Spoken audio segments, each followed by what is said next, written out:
so we just learned the values of all the pieces and how to set them up. Now we'll learn how they move. The chess pieces might seem strange to at first, but soon they'll feel natural, almost a part of you. Let's begin with the value in chess, the pawn.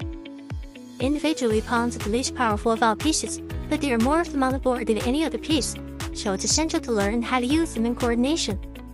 The game begins with each side possessing 8 pawns all lined up on the 2nd and 7th rank, as you learned. In the beginning of the game, the primary function of the pawn is to take control of the center of the board and to protect the king. So this is how the pawn moves. On each pawn's first move, it has the option of moving ahead 1 square or 2. It's very important to remember that after its first move, pawns can only move ahead 1 square at a time. So here this e2 pawn can move to either e3 or e4, because it's that pawn's first move. But once it's on e4, it can only move to e5. The pawn possesses a number of unique qualities. First of all, the pawn is the only piece that cannot move backwards. So as we'll explore in part 3 of the Academy, we have to be careful not to overextend our pawn structure. You'll see more about that later. Also, the pawn is the only piece that captures differently from how it moves.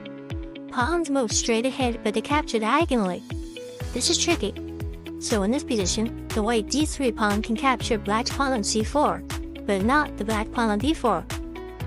In this position, the white pawn on d3 can't move at all.